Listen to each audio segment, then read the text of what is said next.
É a primeira vez que um partido trabalhista participa da vida política nacional.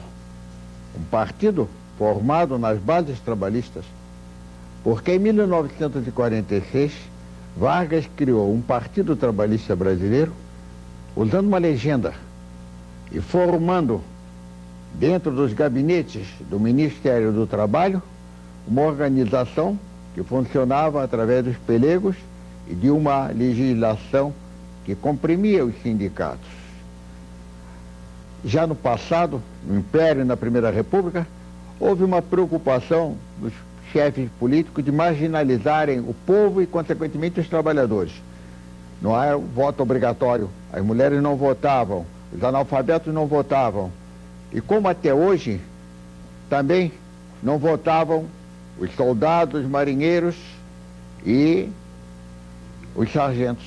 Consequentemente, era um corpo eleitoral limitado, facilmente controlado pelos poderosos do momento, pelos donos do poder, que faziam o alistamento favorecido para o governo e dificultado para a oposição. Isto se prolongou e, através disto, o povo era marginalizado. A massa trabalhista, em 1922, quando se funda em março o Partido Comunista, tem uma opção: ficar com o comunismo ou ficar marginalizado. Esta massa, no passado, funcionava através do sindicalismo. E a coloração política marcante no passado foi o anarco-sindicalismo. Era essa a situação quando se funda o Partido Comunista Brasileiro em 1922. Presentemente, uma das poucas consequências favoráveis desse longo período de ditaduras militares foi exatamente através da paralisação da vida política, da dissolução dos partidos políticos e depois da criação do bipartidarismo manietando o MDB e a Arena, foi criar na massa trabalhista uma consciência sindical mais esclarecida. Então formou-se pela primeira vez uma força sindical. A questão é perguntar se realmente essa força sindical seria mais poderosa se se mantivesse coesa como força sindical, como na Polônia, sem uma formação partidária, ou se agindo através de um partido. É esta a interrogação do futuro. De qualquer maneira, 1982 vai marcar a participação dos trabalhadores no processo político brasileiro. E eu tenho a impressão de que uma marca muito profunda, uma marca muito extensa. Luiz Inácio da Silva, o Lula, nasceu em Garanhuns, no interior de Pernambuco, mas garotinho, com 6 anos, veio para São Paulo, aqui para o Sul. Ele fez o curso primário, depois, com o curso de madureza, fez o ginásio e depois fez o curso do Senai. Em 66, ele já estava no ABC, trabalhando como metalúrgico. Agora foi em 77, na campanha de reposição salarial, que o Lula desponta como grande líder do operariado nacional. Hoje ele está sentado aqui na cadeira do Canal Livre e é com ele que nós vamos conversar.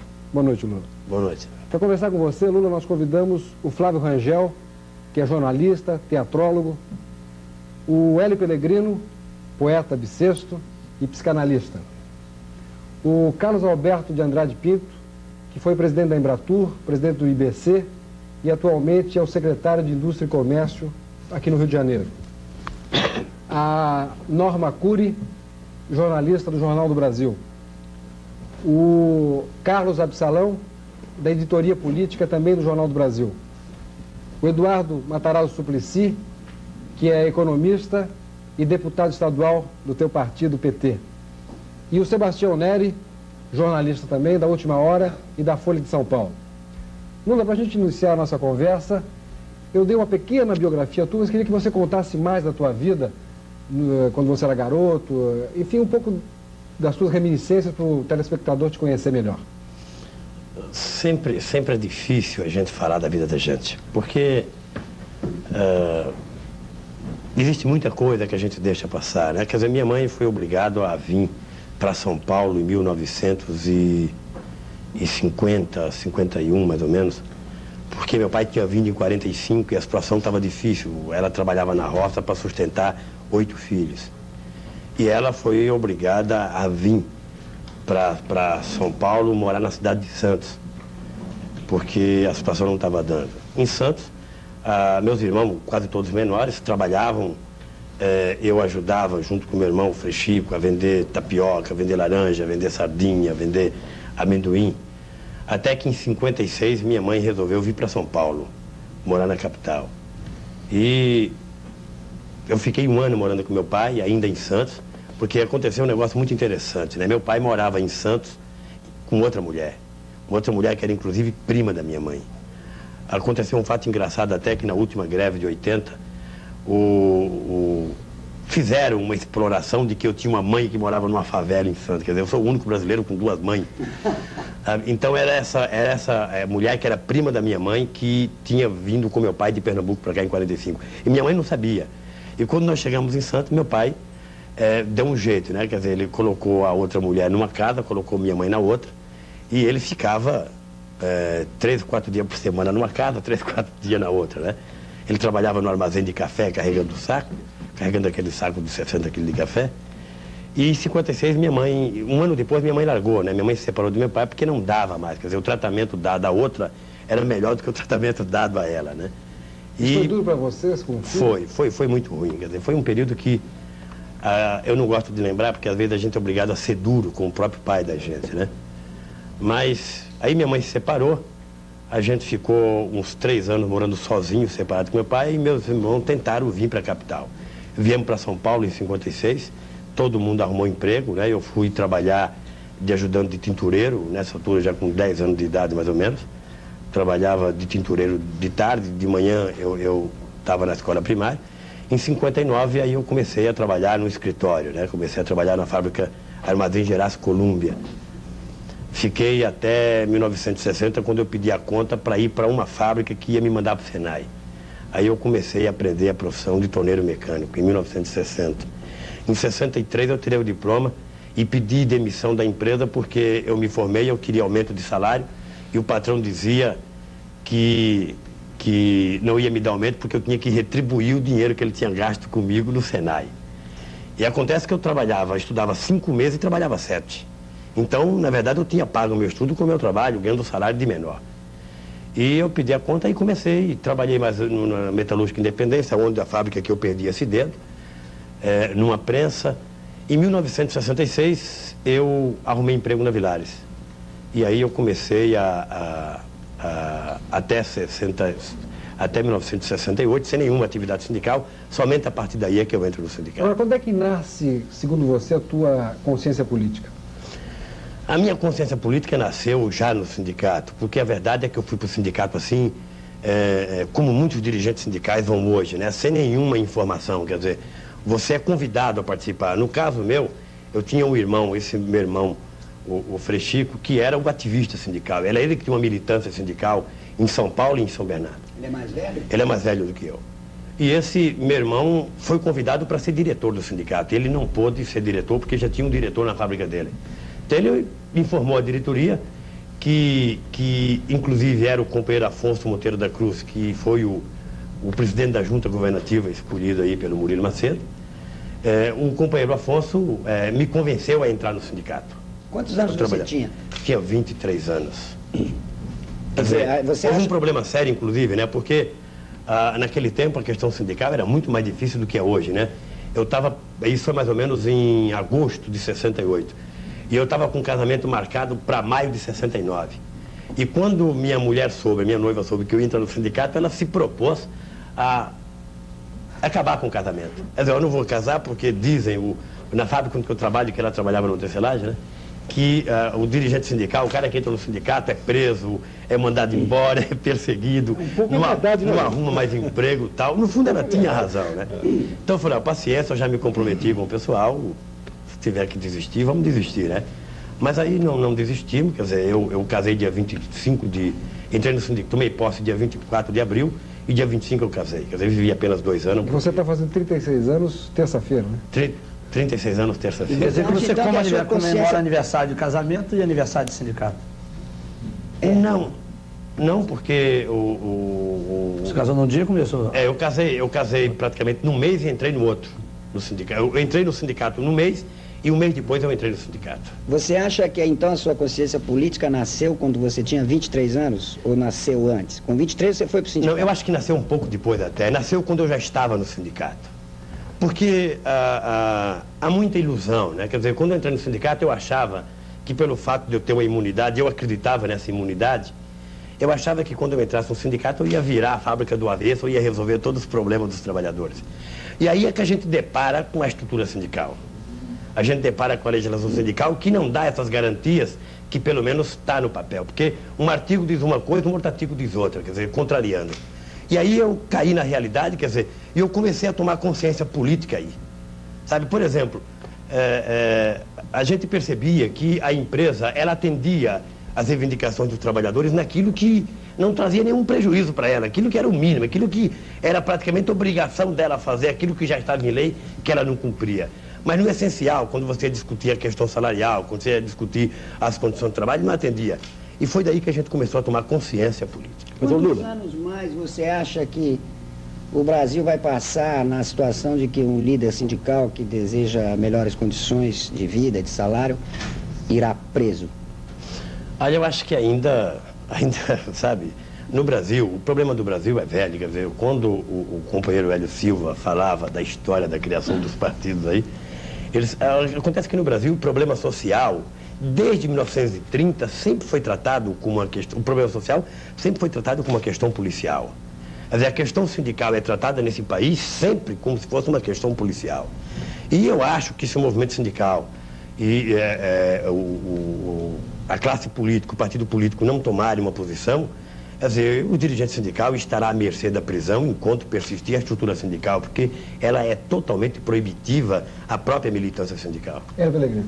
Lula, tem muita gente que diz que você, na medida que deixou a liderança sindical e se transformou em político, você traiu o operário e se tornou político profissional. Está claro que essas pessoas partem do princípio de que há uma incompatibilidade entre o líder sindical e o líder político. Inclusive, entre essas pessoas está exatamente o ilustríssimo ministro do Trabalho. Ele se cansa de dizer, né, aliás, ele não se cansa de dizer que os sindicatos não devem se meter em política. Agora, acontece que a política se mete nos sindicatos, sob forma de intervenção, sob forma da pelegagem, sob forma da prisão dos líderes independentes, de enquadramento dos líderes independentes na Lei de Segurança Nacional, etc, etc, etc. Eu acho que se o sindicato se resumisse a fazer apenas reivindicações salariais, ainda aí ele faria política e grande política. Perfeito. Porque, na verdade, a política é uma briga em torno da distribuição de renda. Eu gostaria que você falasse um pouco dessa relação entre atividade sindical e atividade política. Na verdade, a política é uma briga em torno da distribuição de renda.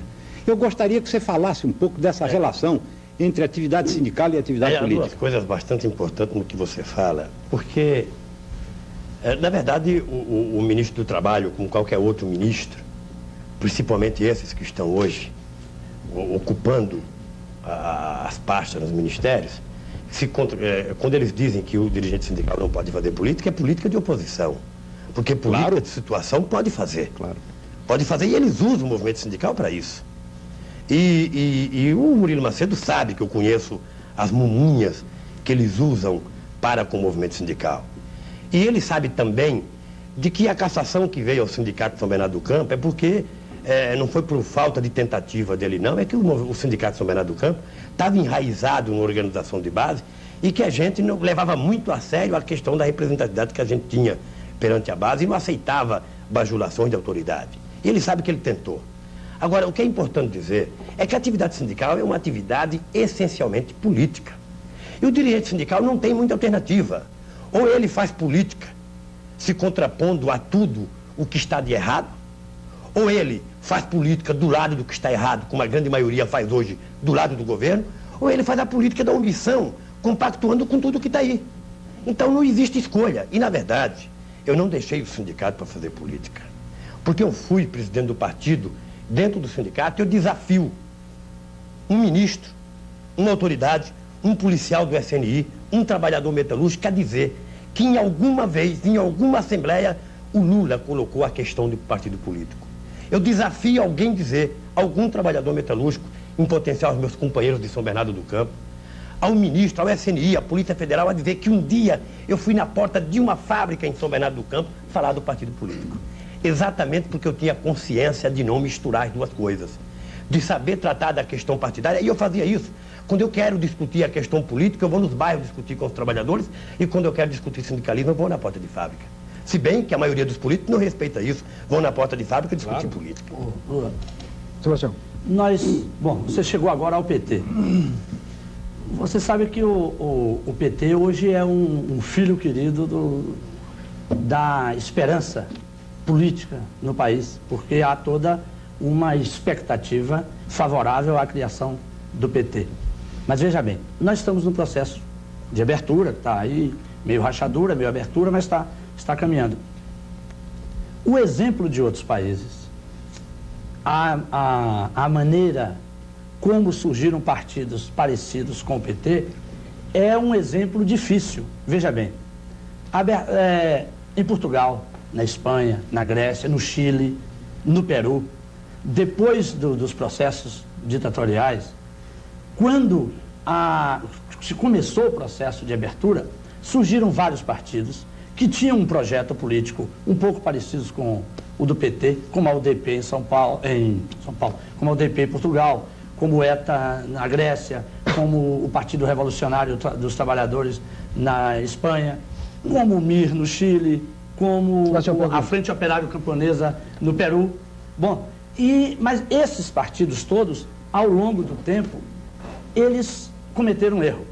Eles avançaram demais a sua proposta, ficaram com a cabeça muito concentrada, por exemplo, na capital, nas capitais, e o resto do corpo da nação não foi assimilado por essa proposta. Você não tem receio de que o PT, ao contrário da experiência de vocês em São Bernardo, que foi se manter próximo à base, ele avance o seu discurso excessivamente e se torne uma cabeça bonita, mas sem corpo, e aí aconteça o que aconteceu nesses países todos. Na hora que se abrem as urnas, se vê em que esse partido tem voto em São Paulo, no caso, tem voto no Rio, e não tem voto no resto do país, porque o discurso dele é um discurso urbano e da capital. É um discurso de ponta, como é a indústria, como são as indústrias de São Bernardo. Você não teme isso, que o PT seja uma coisa elitista para a atual etapa da vida política do país? Nery, eu não temo.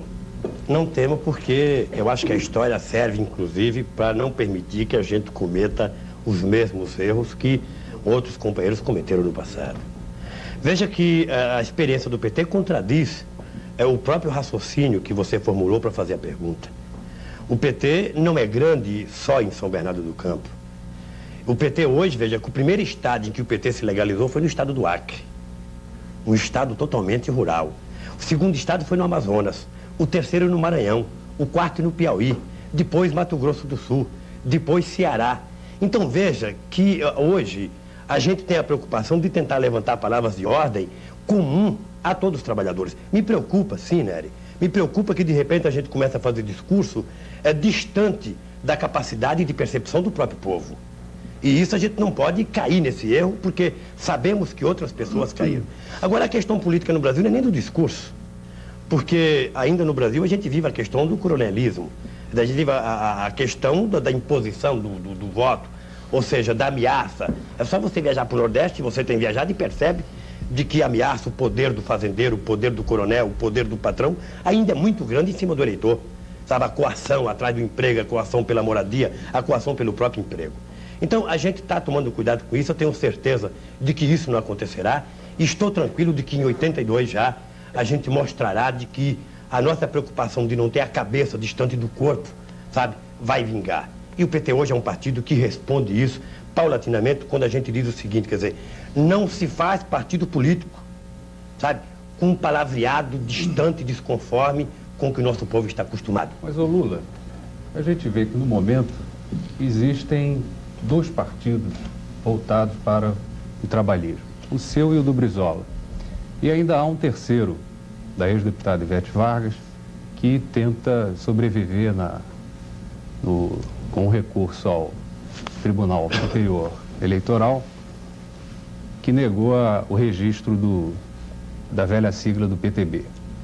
Por que se criaram tantos partidos voltados para o trabalhismo? Será que cada um desses partidos pretende representar camadas distintas do assalariado? Eu acho que não é muito partido, não. Eu acho que nós precisamos acabar com esse negócio de entendermos de que... Porque é vício, né? A gente foi habituado no regime do bipartidarismo, quando surge 3 partidos, a gente acha que é muito. Você não vai em consideração que democracia significa você ter, quem sabe, até muito mais do que 10 ou 15 partidos. Eu acho que num país onde a força de trabalho, a mão de obra ativa chega a 40 e poucos milhões, 46 milhões, mais outros 46 que estão hoje desempregados, não atingiram ainda, quem sabe, a maturidade para começar a trabalhar, eu acho que comporta 3 ou 4 ou 5 partidos voltados, sabe, a uma mensagem eminentemente trabalhista. Eu acho que não é muito, não. Eu acho que, quem sabe, seria importante que nós tivéssemos outros partidos voltados para os interesses da classe trabalhadora, quem sabe a gente diminuísse os partidos que têm interesse e a classe empregadora. Mas quais são, a seu ver, as diferenças essenciais entre esses 3 partidos? Entre o Partido dos Trabalhadores seu, o do Brizola e o da Ivete? Veja, é muito difícil a gente falar do partido dos outros. E eu tenho por norma respeitar muito a maneira de criação dos outros partidos. Tá? Quando a gente se propôs a criar o PT, a gente não propôs, pura e simplesmente, criar um partido diferente daquele ou daquele. A gente propôs a criar um partido organizado a partir da experiência do próprio povo. Um partido, efetivamente, de baixo para cima. Quer dizer, eu acho que a diferença básica do Partido dos Trabalhadores com os outros partidos é a própria origem do Partido dos Trabalhadores. Quer dizer, a origem, o fato dele ter nascido oriundo das greves, oriundo dos movimentos populares, oriundo da experiência mais elementar de organização que o povo tenha. Acho que é essa a diferença básica. Mas, Lula, na exposição introdutória do professor Hélio Silva, me chamou a atenção e me deixou até um pouco surpreendido o nivelamento que o professor fez entre o antigo PTB e o peleguismo. Eu acredito que foi rapidamente uma alusão simples, porque eu, enquanto me deixaram, eu sempre votei no PTB. Me senti um pouco triste por essa alusão feita. Agora, será que você podia nos explicar sucintamente o que diferencia o seu partido do Partido Trabalhista Brasileiro? Isto é, na sua cartilha, no seu ideário, quais são as diferenças que existem entre o PT Lula e o Partido Trabalhista Brasileiro? Você sabe que eu não estou nem preocupado pelo ideário. Porque na resposta, eu acho que vai dar para a gente explicar alguma coisa. Na verdade, quando o professor Hélio Silva fala da questão do PTB criado por imposição do próprio governo, é uma verdade. Não é não. O Getúlio Vargas, quando criou o PTB, ele criou sabendo o que estava criando, sabendo até para se contrapor à própria organização sindical. E ele soube manejar como ninguém o movimento sindical brasileiro. Ele soube manejar como ninguém. A proposta do PT nasce exatamente diferente. A proposta do PT nasce num determinado momento em que os trabalhadores descobrem de que sem a organização política eles não conseguem fazer nada. Nós não podemos negar de que também antes de 1964, na época mais forte do PTB, nós não podemos negar, e a experiência está aí para mostrar, de que também os dirigentes sindicais combativos e autênticos não eram muitos, eram poucos.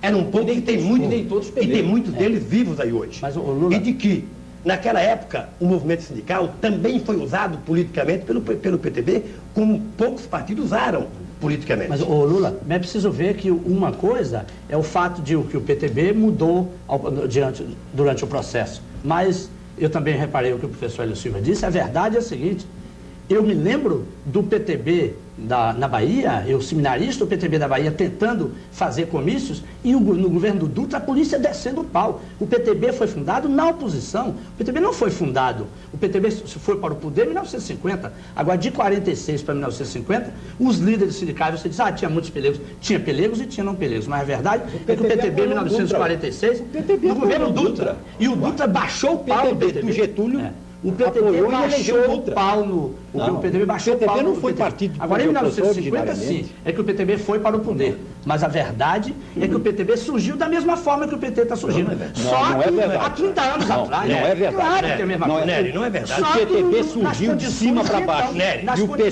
surge de baixo para cima. Um de cada vez, um de cada vez. Nery, Santa se o Fronteira. Figueiredo hoje, depois que teve Surgiu da mesma forma. Um de cada vez. o Figueiredo Getúlio hoje. não estava no poder. Nery. Getúlio não estava no poder, Getúlio estava no exílio de 46 a 50 e o PTB tentando se organizar e levando pau que disse que Getúlio estava no poder. Impressão, né? Getúlio estava no poder em Agora, 1950. Eu tenho a impressão que o que é importante aqui no que o Lula falou, porque essa questão é discutível. Eu, por exemplo, acho que o PTB nasceu como o professor Luiz Silva disse, é a minha opinião, mas não acho que o relevante seja isso. Eu acho que o Lula deveria responder, então, a seguinte pergunta. A seu ver, a ação de Getúlio Vargas impediu ou atrasou o desenvolvimento da luta sindical no Brasil? Atrasou. Isso. Porque toda vez em que você cria algo de cima para baixo, não permitindo que as coisas surjam de acordo com o nível de organização da própria classe trabalhadora, você, ao tutelar, está freando o desenvolvimento da própria classe trabalhadora. Quer dizer que a revolução... Será que a igreja não é o Getúlio de hoje? Não. Será que o relacionamento da igreja com o PT Não. não é o mesmo relacionamento de Getúlio com o PT? Não, Nery. Também de cima para baixo? Nery, porque se você coloca a questão como você está colocando, você está cometendo um equívoco que o Jarbas Passarinho tem cometido erradamente no Congresso Nacional.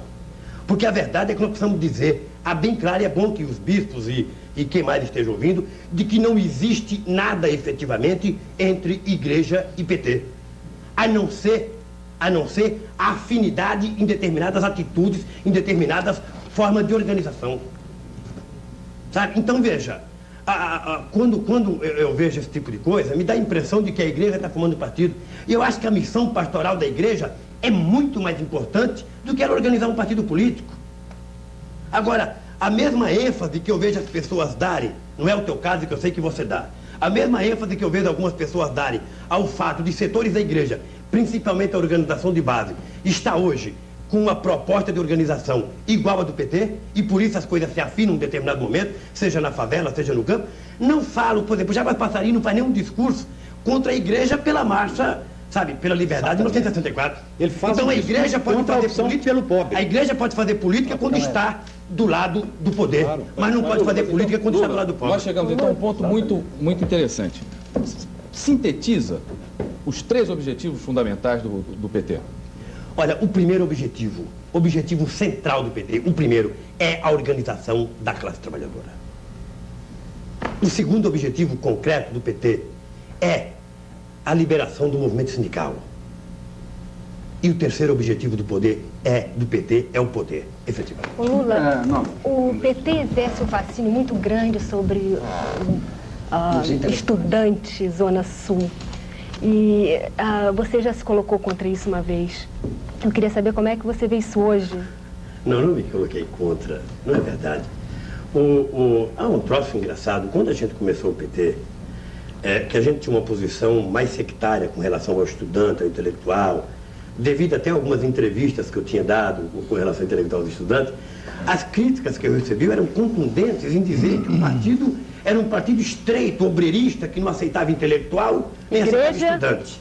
Intelectual, tá? igreja... Sabe, na medida em que a gente criou um partido político, a gente não criou um partido político apenas para o trabalhador de macacão, não. A gente criou um partido político para todos aqueles, sabe, que se afinam com os problemas da classe trabalhadora e que querem conseguir, sabe, ajudar a classe trabalhadora a conseguir a sua própria libertação. Sabe? Então, o estudante que pensa, sabe, em ajudar a classe trabalhadora está do lado, não tutelar, não chefiar a classe trabalhadora, mas estar do lado dela, sabe, tem que estar no PT mesmo. Da mesma forma que os setores da igreja, da mesma forma que os setores intelectuais. E se porque a minha contrariedade era da questão do movimento sindical.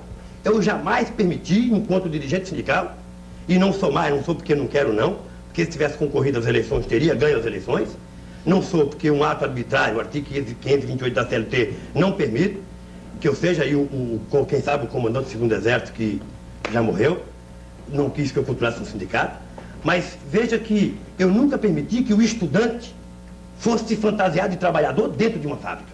Não permiti, e se eu puder ser contra, eu sou contra. Eu acho que o problema da classe trabalhadora, a classe trabalhadora sabe andar pelas suas próprias pernas, sabe pensar pela sua própria cabeça, mesmo porque o trabalhador não pode se fantasiar de estudante e ir na universidade militar nas entidades, sabe, de organização dos estudantes. Então, agora o estudante, a solidariedade, é para isso que existe o partido político. O partido político é um troço muito amplo.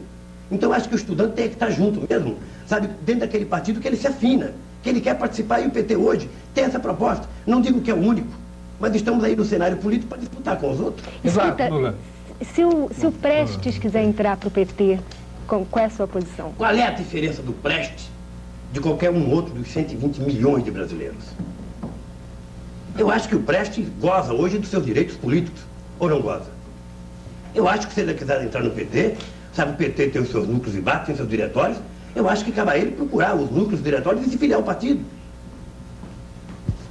Lula. Sabe, não há tratamento especial. Sabe, eu considero o Prestes um brasileiro eleitor que goza dos direitos políticos dele, tanto quanto goza outro. E o Jânio? É a mesma teoria, Sabe, eu acho que quando a gente diz que o partido é efetivamente de baixo para cima, é que o Jânio não tem que vir pedir para o Lula para entrar no partido, não tem que pedir para o diretório estadual, ele tem que aprender a militar na base. Se ele se sujeitar a participar dos núcleos, sabe, se ela sujeitar a fazer o que todo mundo faz, ao que o Suplicy faz, ao que eu faço, sem nenhum desmerecimento, a figura do ex-presidente, do cara de presidente, mas ele precisa começar a aprender a fazer cola de farinha, precisa aprender a pichar muro outra vez. É essa a prática do partido. Muito bem, mas o Lula, escute E não vamos outra vez. Não. Mas cabe a ele, se quiser entrar, se adaptar a essa regra do jogo. Lula, escute aqui, se o Jânio pleiteasse entrar para o PT, você acha que seria viável? Vamos, por absurdo, supor isso. Vamos supor que o Jânio Quadros, num dos acessos de estranheza que lhe são peculiares, ele então resolvesse pleitear a entrada ao PT. Você acha que isso seria viável? Mas veja, há um problema sério nessa questão política. Há um problema sério. Quer dizer, quando você diz que o partido é democrático, é de massa e é um partido aberto, basta que a pessoa se afine ao seu programa e por isso deva entrar dentro do partido, o partido tem canais. O PT é composto de núcleos, que não está na legislação, mas está na nossa prática. Ele é composto depois dos diretórios, aquele negócio todo. Mas se a pessoa quiser entrar, começa a militar no núcleo. Sabe? Porque não há como você proibir, sabe, um cidadão que está gozando dos seus direitos políticos de entrar no partido. Não, Embora eu acho que a política correta é você, se não concordar com a pessoa, alijá-lo dentro do próprio partido.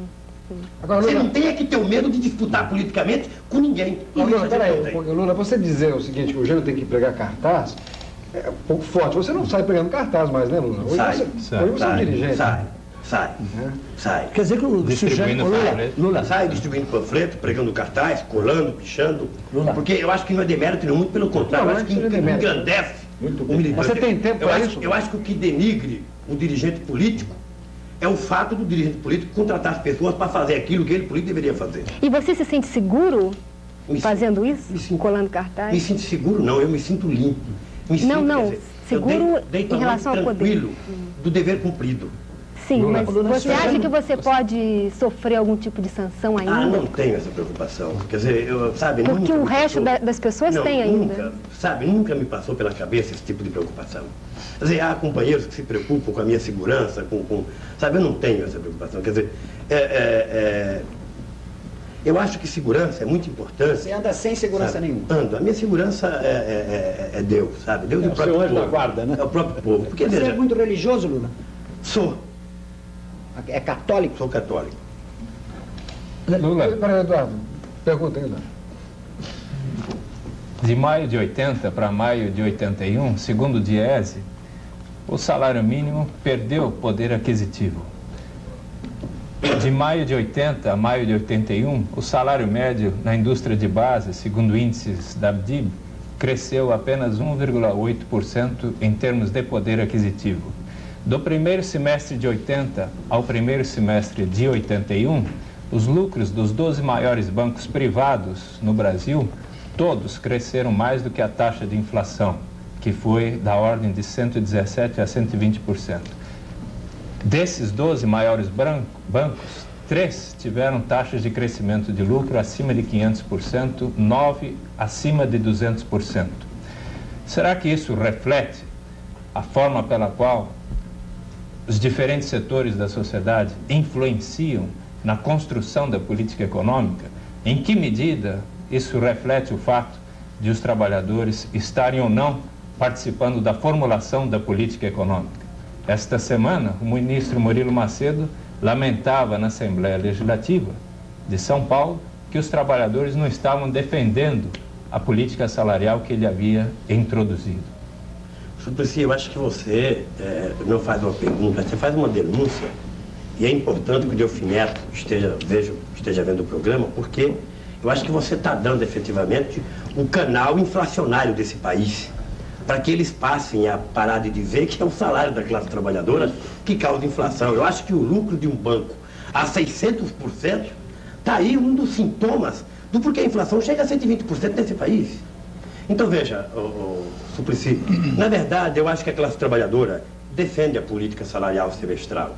Ela é melhor do que a passada, do que o reajuste anual.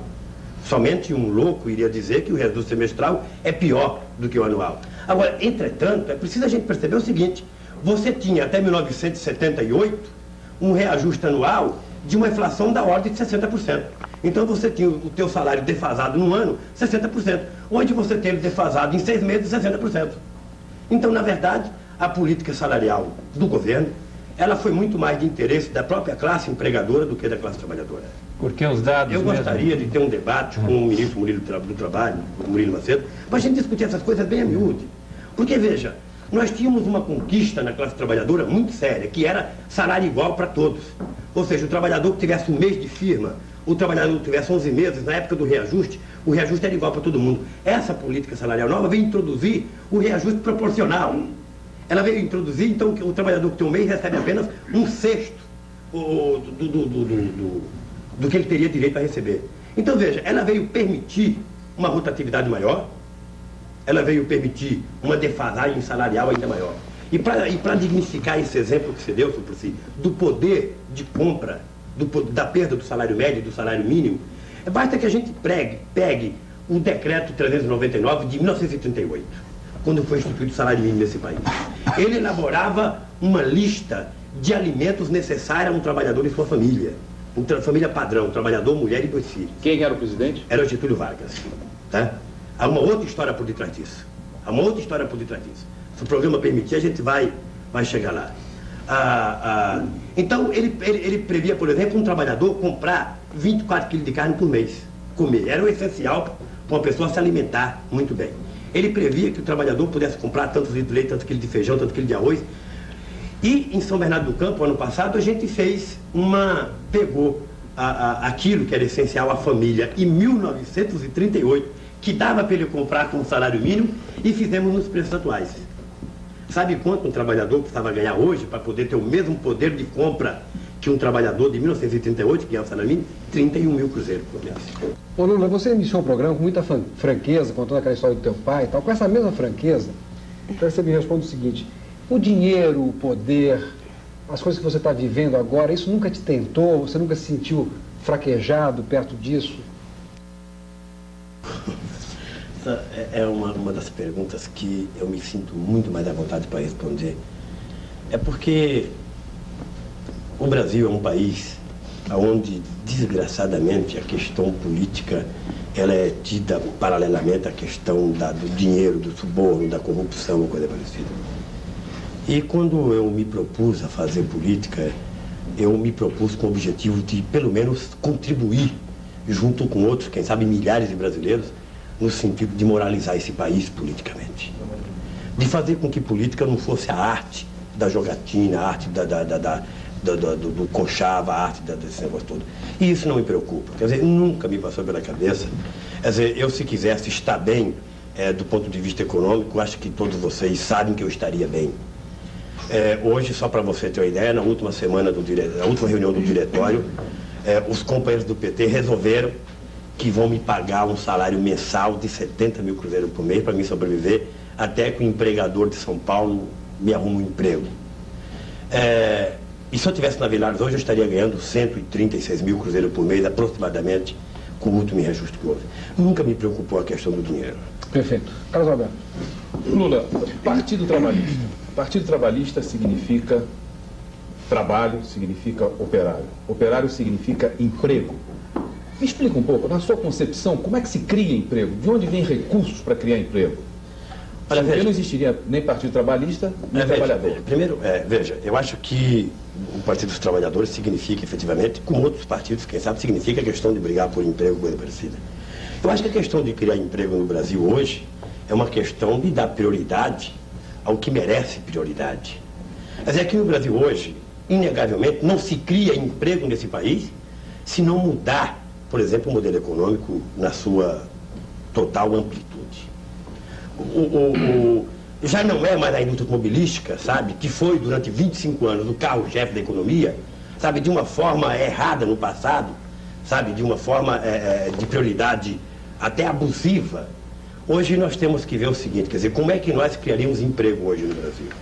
Eu acho que no Brasil hoje é um pensamento meu de que não se cria emprego nesse país se não se voltar a atenção para a questão da fixação do homem no campo, se não priorizar a questão da reforma agrária nesse país. E quando a gente fala em reforma agrária, logo algumas pessoas já pensam a gente com metralhadora tomando terra. E tem 1000 formas de fazer reforma agrária e o mundo inteiro dá demonstração de como é feito isso. Basta que você pegue, basta que não se permita que nesse país tenha o tanto de terra improdutiva que tem hoje.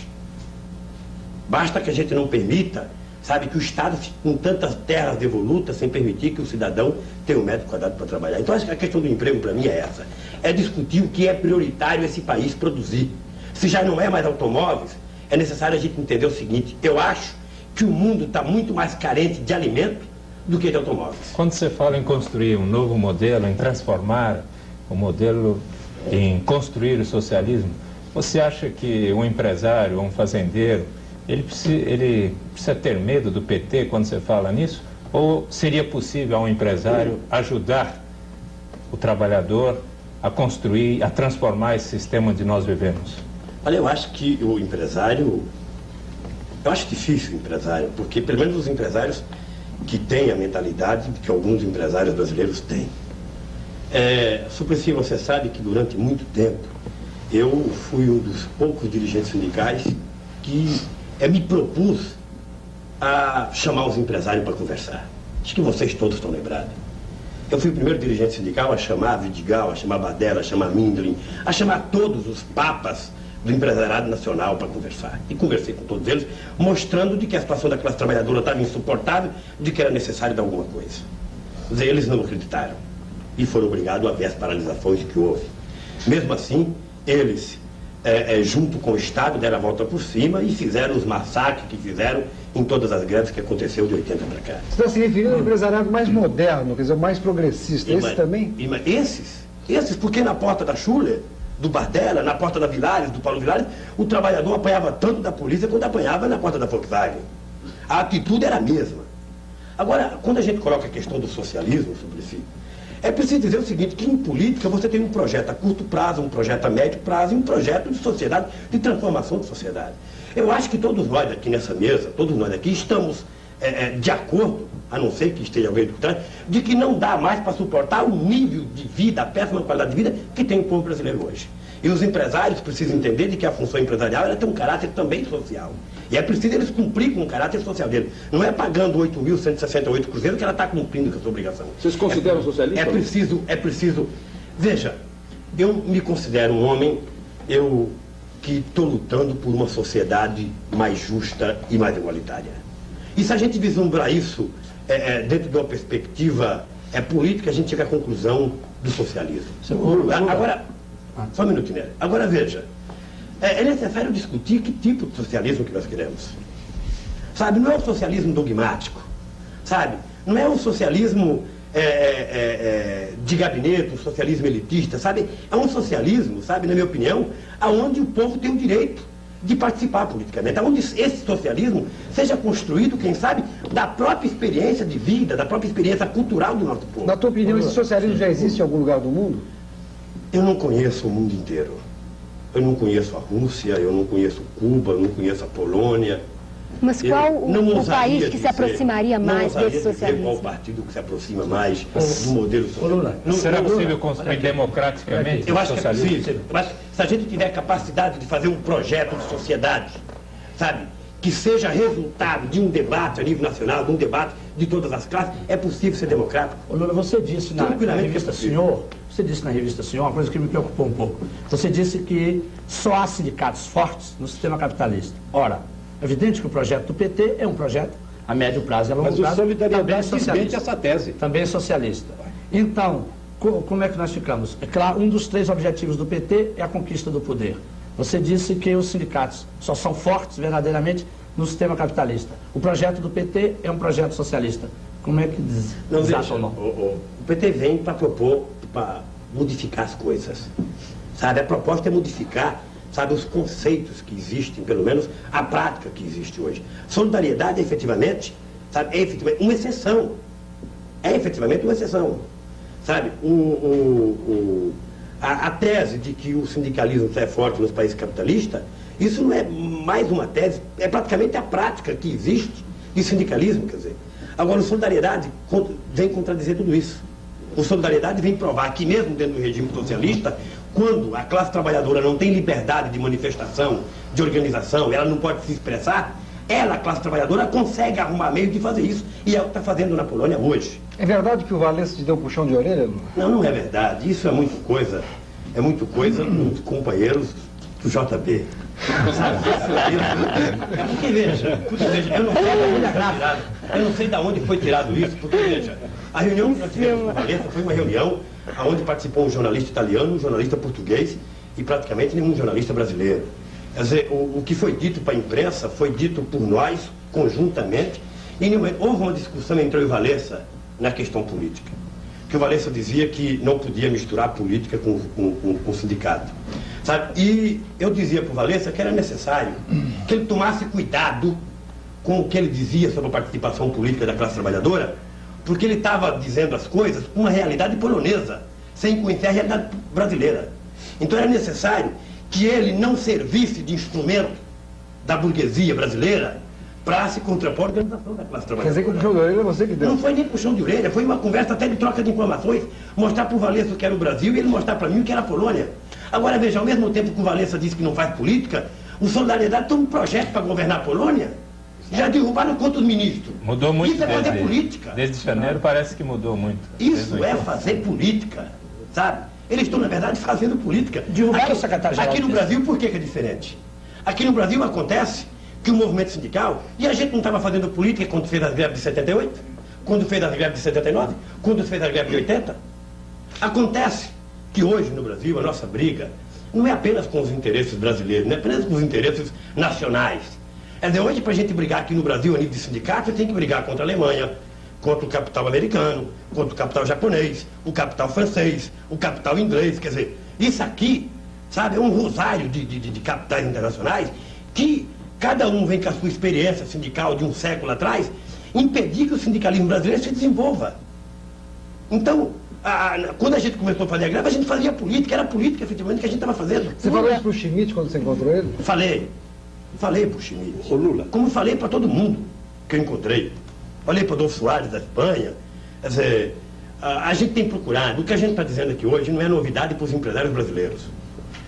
Só para você ter uma ideia, eu cheguei um dia a propor aos empresários, ao Carlos Vilares, no escritório dele, de que era necessário a gente saber se os empresários nacionais estavam dispostos a comprar uma briga contra o capital internacional, contra as multinacionais, no sentido de conseguir liberdade para as empresas nacionais. E se topasse isso, eu tenho certeza que a classe trabalhadora se colocaria do lado dos empresários nacionais em defesa do capital nacional. O fato de você estar falando aqui hoje, Lula, não é um significado que pelo menos o trabalhador está podendo falar na televisão? Veja, eu acho que eu não sei a briga que se teve aqui dentro para me falar. O que eu sei é que eu conheço... o que eu sei é que eu conheço dezenas de jornalistas que trabalhavam em determinadas emissoras de televisão. O rádio são mandados embora porque tem uma posição... Durante as greves, o que eu sei é que tem canal de televisão que faz 1 ano e meio que não coloca a minha cara, que não é o caso da Bandeirantes, que não coloca a minha cara, quando coloca uma imagem minha fixa e um repórter falando, porque há uma ordem expressa de não permitir que o Lula fale. Isso é censura. Agora, seria um cúmulo, sabe, não permitir, sabe, que num programa de televisão, num debate político, onde já passou todos os partidos políticos, não participasse o presidente do partido. Lula, deixa eu te fazer três perguntas rápidas. Em primeiro lugar, você está estudando? Não. Não. Qual é a diferença que você acha, por exemplo, no seu discurso de 3 ou 4 anos e o de agora? Nós estamos comentando aqui que estamos achando que você está citando coisas de 1930, de 1906 e tal. Você não está estudando nada? Não. Não. Qual é a diferença que você acha, por exemplo, no seu discurso de 3 ou 4 anos e o de agora? Nós estamos comentando aqui que estamos achando que você está citando coisas de 1930, de 1906 e tal. Você não está estudando nada? Não. Eu acho que, olha... Você sente necessidade de estudar? Primeiro, eu sou muito preguiçoso. Sim. Até para ler eu sou preguiçoso. Tá? Eu não gosto de ler, eu tenho preguiça de ler. Pelo ato, isso é questão de hábito. Quer dizer, tem companheiro que passa um dia lendo um livro. Eu não consigo... Eu estou com um livro aí, aquele livro... 1964, a conquista do Estado aí, eu faz 3 meses que eu estou com ele, acho que estou na página 300, consigo ler 3, 4 páginas. Mas o livro é duro. Agora veja, eu não estou estudando. Quando eu entrei no sindicato, eu pensei em estudar no sindicato. Como muitos dirigentes sindicais, alguns entram e saem advogado. Eu não consegui estudar porque o período que o trabalhador vai no sindicato é o período que eu poderia estar estudando. O período à noite é quando o trabalhador sai da fábrica às 6 horas para o sindicato. Então eu não pude sequer fazer um colegial dentro do sindicato, porque a minha concepção de dirigentes sindicais era de estar até às 8, 9 horas atendendo o trabalhador dentro do sindicato e não podia estudar. Agora veja, eu aprendo muito, conversando com as pessoas. Sim. Quer dizer, eu leio jornal, eu converso com as pessoas, eu procuro extrair os máximos, sabe? Exemplo, eu às vezes chego até a insinuar para o companheiro o seguinte: ó, você leu o jornal de hoje? Li. Então me conta o que está para mim não ler. Sabe? Agora, essa sua resposta me levaria então a outra segunda perguntinha, que é o seguinte. Nesses contatos que você tem tido com líderes empresariais e toda essa sua luta, o que você acha mais difícil? É enfrentar a legislação retrógrada sindical brasileira ou conscientizar o próprio operariado, seus próprios companheiros, da necessidade de fortalecer os seus sindicatos? Você acha que o movimento sindical do Brasil é o mais forte que já existiu em sua história? Não. Não é o mais forte. Eu acho que antes de 64 nós tivemos um período mais forte do que nós temos hoje. Com o PCB mesmo? Hoje nós temos uma organização de base um pouco mais consolidada. Até pela experiência do passado, até pela experiência desses anos todos, que serviu para alguma coisa para nós. Acontece que o Estado, a partir de 1964, e principalmente a partir de 1968, criou vários instrumentos que vieram a fortalecer ainda mais a estrutura já fortalecida. Veja que quando nós fizemos a greve de 78, quando todos nós esperávamos, por parte do governo, ter modificado a lei de greve, a lei 4.330, que proíbe a classe trabalhadora fazer greve, o que aconteceu? Nós ganhamos de presente o decreto 1632, que é uma lei de greve em cima da própria lei de greve. Quer dizer, que vem criar categorias essenciais, colocando a classe trabalhadora no ridículo. Porque o governo, por exemplo, coloca os trabalhadores de posto de gasolina como categoria essencial. Como é que um governo pode colocar uma categoria de trabalhadores em categoria essencial, proibindo-a de fazer greve, se não lhe dá um salário decente?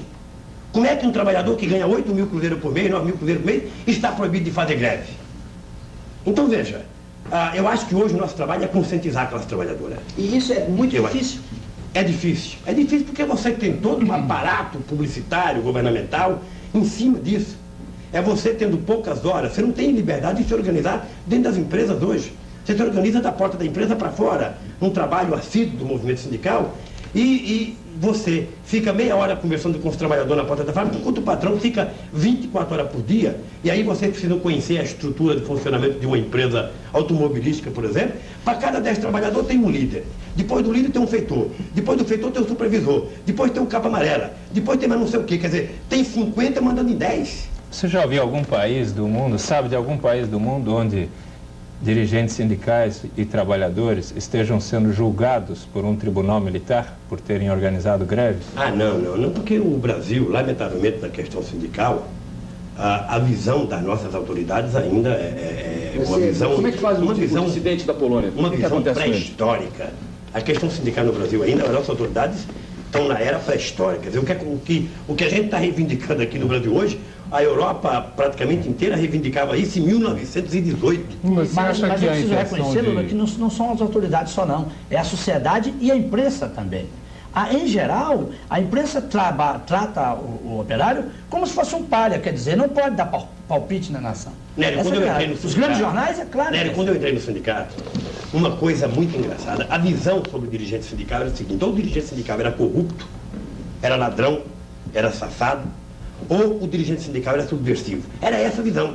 Ninguém conseguia ver dirigente sindical de outra forma. Quer dizer, foi um trabalho. Eu lembro que na época que eu entrei no sindicato, para a gente sair no jornal, Nério, para a gente sair no jornal, eu comprava jornal, só saía coisa do sindicato em diário oficial, ainda quando era ato de intervenção do governo.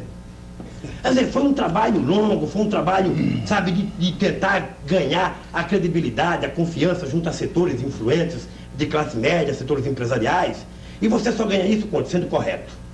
Você só ganha isso quando você se posiciona de tal maneira que você não dê motivos para ninguém te colocar como um corrupto, como um subversivo qualquer. Ô, Lula, sabe? Do ponto de vista deles.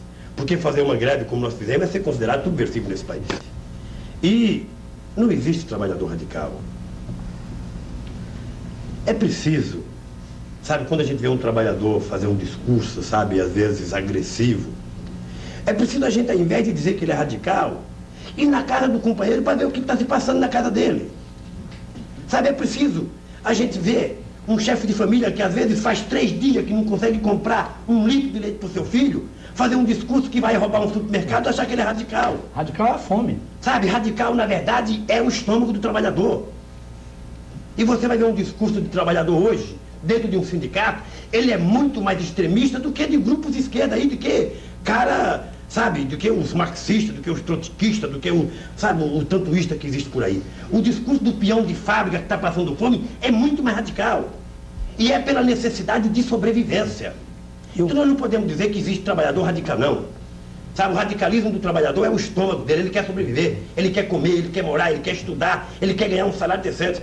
Se qualquer um de nós ganhasse 8.000 cruzeiros por mês, chegasse em casa para pagar aluguel, chegasse em casa para comer, sabe?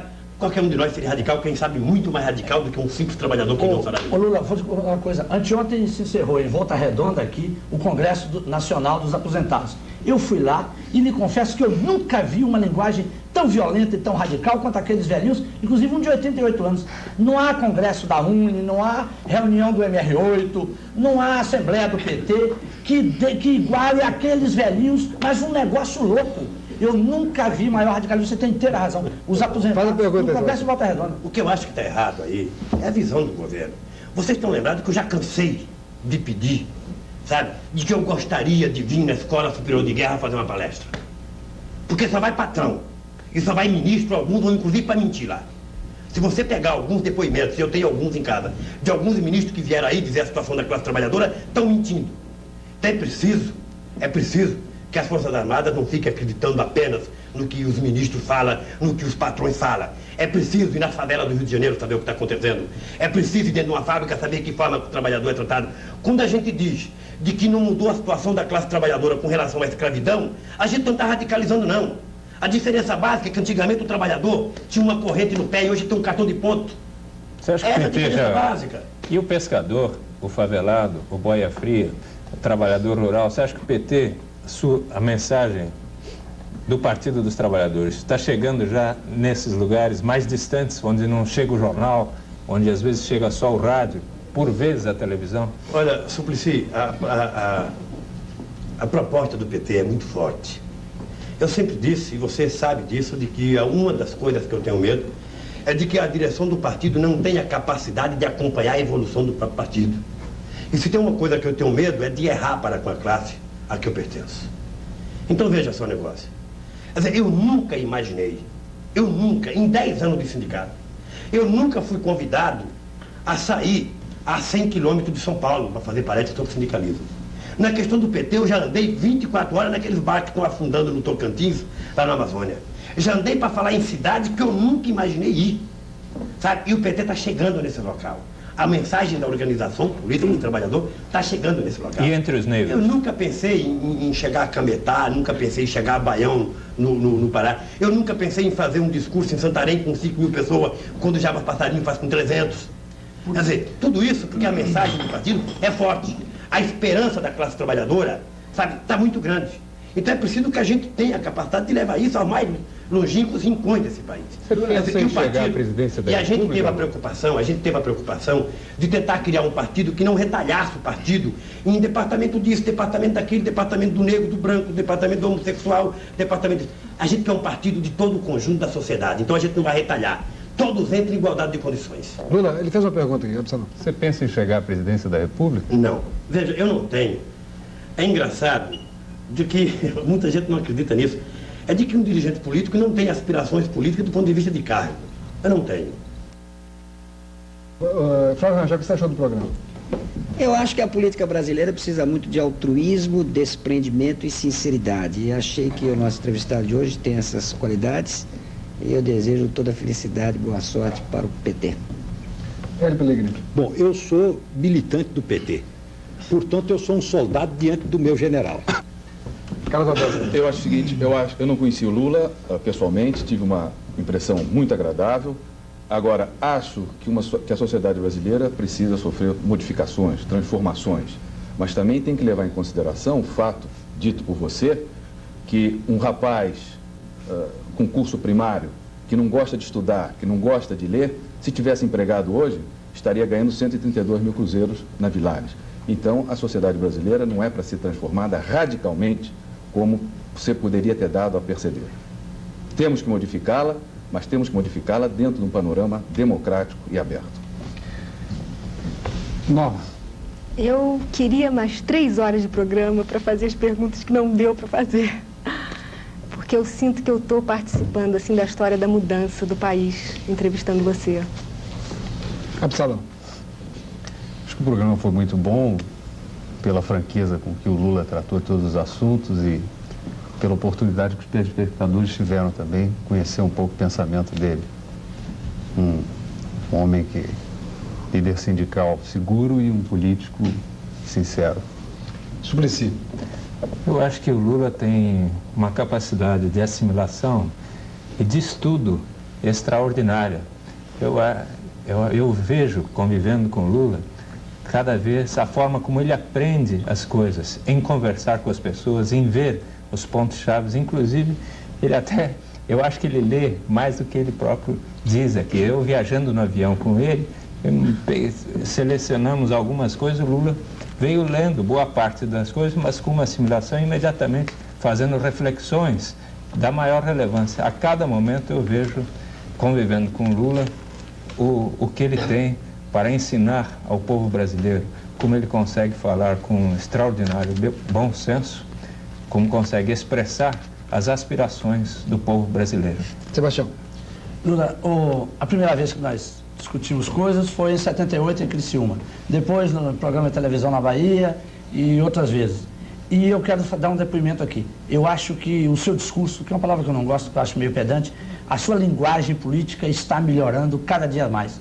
Sobretudo neste programa, mais modesta, eu às vezes acho algumas entrevistas suas um pouco imodestas, mais modestas, menos autossuficientes e sobretudo com uma clareza muito grande. E principalmente por uma declaração que você já fez, mas hoje você fez mais categórica, de que o caminho do PT é o projeto de um socialismo democrático, que é exatamente o projeto do meu partido, o PDT. Então, somos de 2 partidos irmãos. Antes que você termine, o professor Hélio Silva, que começou o programa, quer fazer uma pequena apreciação sobre o programa também. Professor, por favor.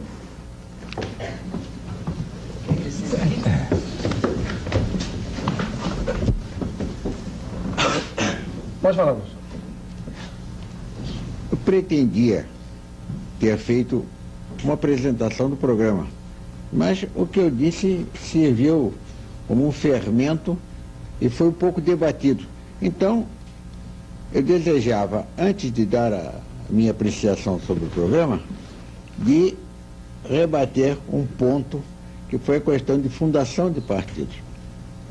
O que eu disse, e é um fato histórico, é que O PTB, quando foi fundado, em 1945, foi um objetivo de Vargas exatamente de formar dois partidos, o PSD e PTB, que fossem duas colunas sustentáculos do seu governo. Este é o princípio e é feito no Ministério do Trabalho, Niemeyer, Segada Viana, é fato histórico. Com a deposição de Vargas, muda-se o quadro político e o PTB, no primeiro momento, fica um partido de oposição à eleição de Dutra, e o PTB, nesta ocasião, elege Vargas senador da República. Mas depois disso, o PTB volta a se tornar uma dessas colunas básicas, juntamente com o PSD, e essa aliança permitiu a eleição de vários presidentes. Mas isto não é uma condenação da atuação do PTB. E eu salientei na mesma declaração que fiz inicialmente que o PTB teve uma atuação grande. Ele realmente, no momento, era o partido que atendia às reivindicações dos trabalhadores, não havia outro, e mais ainda, no episódio de 64, o PTB pagou duramente, com sacrifício de seus maiores valores, um tributo à democracia que não pode ser esquecido. E, no momento, a atuação de Brizola é uma das afirmativas de uma abertura democrática. Portanto, no momento, eu fazendo a declaração de que o Partido Trabalhista nasceu das bases e é a primeira vez que tem uma expressão do trabalhismo na participação política brasileira, eu não estou excluindo outros partidos. Estou desejando que o PTB de Ivete Vargas, o PDT de Brizola e todos esses partidos que possam atender a reivindicações populares se congreguem, porque o que nós precisamos é de uma inovação. Precisamos de uma reforma de nossos costumes políticos. Seu programa. Agora, quanto a esse programa de vir, foi a confirmação de um pensamento que eu tenho, é de que realmente a maior figura de líder que se afirmou nesses últimos tempos é Lula. Se afirmou como um líder sindical primeiro. Está se afirmando como um líder político. Inclusive, um ponto que hoje me frisou muito é a comparação. Quando se fala, seria mais válido que a classe trabalhista ficasse apenas numa organização sindical como na Polônia, esquece que na Polônia não é possível fazer um partido político. Os trabalhadores poloneses não tinham outro caminho. E no Brasil tem. Portanto, o caminho de Lula foi o caminho certo. Agora, esta reunião foi realmente das coisas mais importantes que eu já assisti na minha vida, e eu, como brasileiro, como um velho brasileiro, um velho democrata, fiquei hoje contente de ver esse debate, essas figuras todas ilustres, falando livremente e dizendo ao povo que está nos ouvindo o que nós precisamos fazer, prosseguir. Obrigado, professor. Lula, para terminar, por favor. Veja, primeiro eu queria deixar claro uma coisa. Eu não me considero o líder que algumas pessoas dizem que eu sou. Eu tento, quando muito, ser honesto para com meus companheiros de fábrica, ser honesto com meus companheiros de diretoria, que foi efetivamente quem me dera a sustentação para chegar ao ponto político que eu cheguei hoje. Mas muito mais do que tudo isso, é de que eu acho de que a gente vai sofrer muito sacrifício ainda, de que os boicotes que a gente sofre, de que as perseguições fazem parte da vida de libertação de um povo. E eu estou convencido de que não só eu, mas muitos ainda pagarão, como alguns já pagaram no passado, um preço muito alto por ousar se libertar. Eu estou convencido de que o que eu estou fazendo hoje não interessa tão somente a mim, nem tão pouco a meus filhos. Acho que interessa a toda a sociedade brasileira. Aqueles que hoje perseguem a gente, aqueles que hoje nos tentam enquadrar na Lei de Segurança Nacional, sabe, daqui a alguns anos ouvirão esse povo gritar o hino da independência, mas da independência efetiva do nosso povo. E eu espero estar vivo para ver. E por esses ideais, eu agradeço a Bandeirantes, a oportunidade num momento político onde os meios de comunicação estão tão difíceis a homens que se posicionam politicamente contra o regime. A oportunidade da gente poder, junto com todos vocês, a debater. Eu prometo para vocês, quero confirmar para vocês uma coisa, não fui mais fiel do que eu fui em todos os programas. A minha linguagem é essa. Eu tenho certeza que é a linguagem de pelo menos 119 milhões de brasileiros. Só não é a linguagem daqueles que vêm na televisão para mentir para o povo. Aqueles que vêm dizer que o povo está de barriga cheia quando o povo está de barriga vazia. Aqueles que vêm dizer que o povo tem habitação quando não tem habitação. Aqueles que vêm dizer que o povo tem transporte quando não tem transporte. E eu acho que essa linguagem que a gente tenta dizer é o espelho daquilo que cada trabalhador que não tem a oportunidade que eu tenho de vir aqui, diria se estivesse no programa. Eu agradeço a gentileza com que os companheiros me trataram aqui hoje. Eu esperava, efetivamente, eu vim prevenido para muito mais agressividade para dar pergunta. Eu acho que os companheiros que me perguntaram são do maior quilate, são pessoas que eu já conhecia alguns, já tinha participado, como o Nery disse, como o Suplicy, de outros programas. Eu acredito que são programas como esse, que conseguem salvar os meios de comunicação brasileira, principalmente a televisão, da mediocridade que elas encontram hoje. Também.